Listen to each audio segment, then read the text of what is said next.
In this session, we will be talking about loops and what are looping.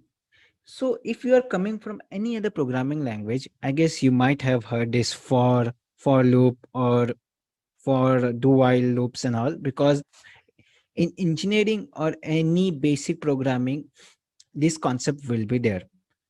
So, loops are used to output multiple number of times. That is, the data can be, if we have to write suppose a name 100 time, we won't just print flutter. It will take a lot of time. In that case, we can use loops. And in the end, I will definitely tell you while building a real world application where loops are being used. So loops are of four types: for in, while, do while. Let's start understanding it one by one. So, what is a for loop? The for loop executes a block of code for a specific number of time, which we mention in the loop. So, the syntax is like this: we use for, then brackets, there is parenthesis. Inside that, there will be three data. First will be initialization, condition, and what should be done. You might get confused right now. Let's do it practically. I will remove all this thing. Let's start it. Loops. First will be for loop.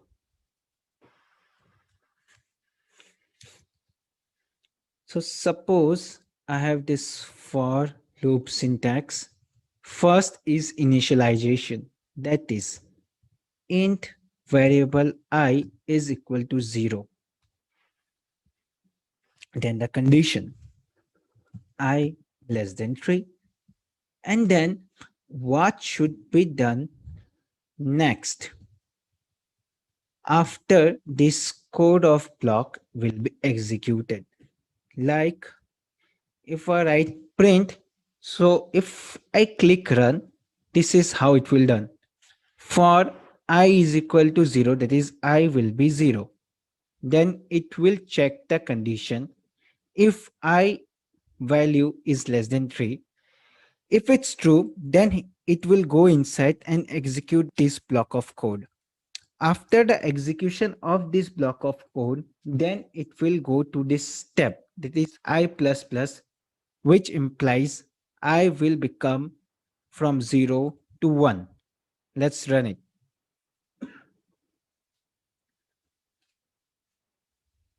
See, 0, 1, 2. It doesn't go forward, that is after 2, 3, because there is this condition. So this is a very basic thing, but most of the time we will be using loops while dealing with list or map. So I will write list marks is equal to again 50, 30, 20, 10. Then I will write for int I is equal to 0. I will be less than the length of the list, which will be 4, and I plus plus. And now if I want to print out, then I will just write the list name and the index, which will start from 0 because we have mentioned it here. So if you want, you can just pause and understand it again, because int I is 0. It will check if I is less than the length, which is 4. If yes, then it will print that value in the list of that index. First will be 0, that is 50. After that, it will do this step I plus plus 1, and then again the same thing will happen. Let's see the output. You can see the output 50, 30, 20, 10. So the loop is very powerful. And while building a real world application, you will be using loops all the time, because the data which will be coming from the database will be in the form of an array or an list. So you have understood this for loop. Now the next loop is for in loop. So you might be thinking, why this for in loop? The for in loop is used to loop through a list or a map. It is being used most of the time. Just because this looping through the list is so common, so there is this specific kind of loop where we don't have to mention like the initialization or this step and all, because it's a waste of time if we already know what we have to do. So I will comment the above for, and here let's write this. And for in way of writing loop goes like var mark, that this is a simple variable in marks, and then print mark. See, the output is same, but the code looks so much cleaner than above, because it's doing what? It is assigning this mark variable to the first element, second element, and then printing it automatically. And this for loop inbuilt knows that it should loop through the length of the list. It should not exceed.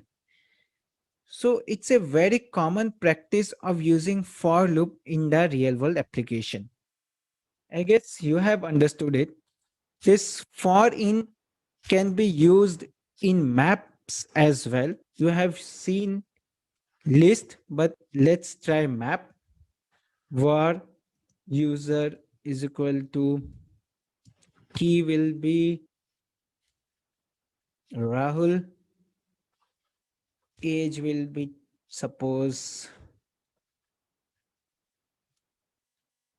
25, and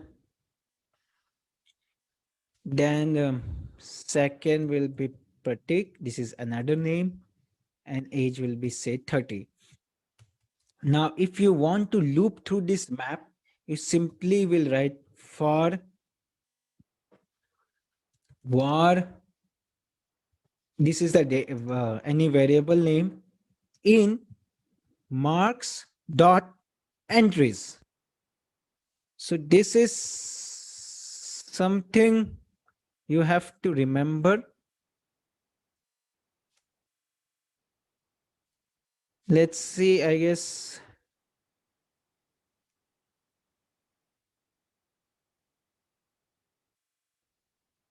there are so many operations you can do.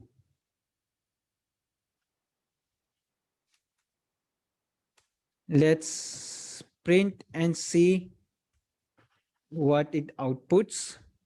Data dot. If I just write data, let's see, it shows an error or anything.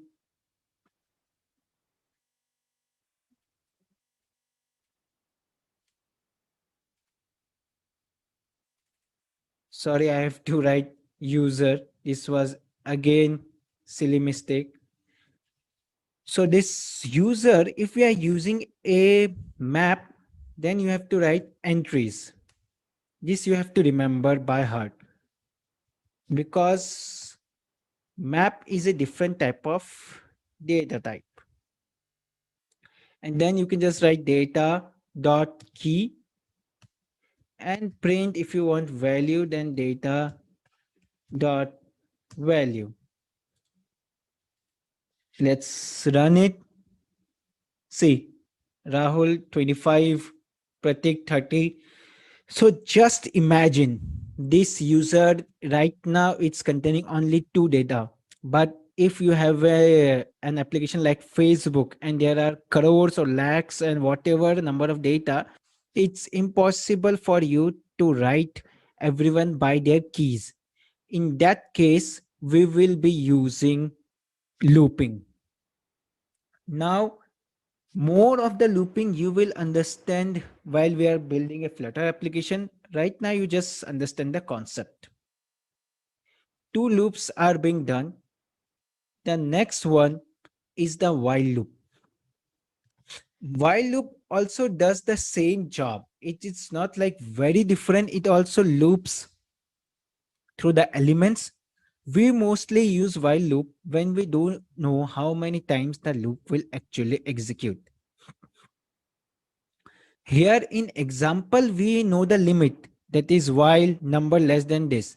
But suppose music is being played, and until and unless the user presses the stop button, the music should continue playing. This is a good example. So let's do it through the while loop as well. I will comment it. Then I will just write int number is equal to 0 while number less than 10, print number and number plus plus, that is incremented. It's nothing new, it's same as the for loop. See, the way of writing is different. For loop is being written like this and while is like this.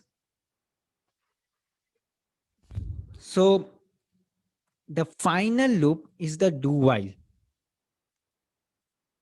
Do while loop is different from while loop because in the while loop, first the condition was checked and then after the code of block was executed. But in do while, first the code is executed at least once and then the condition will be checked. Let's try it with the same example.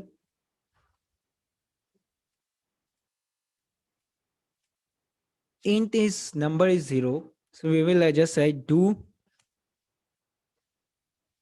print number, but the condition will be number greater than 1. So just imagine here the condition is false. So if we were using this while loop, it shouldn't print. But since we are using do while, you check the output. See, 0. It is being printed once. If I write here number plus plus as well, then also the condition is false, but this code of block will be executed. So do while is not being used much. Matlab, it's like I haven't used do while building my applications. Most of the time we are dealing with for loop.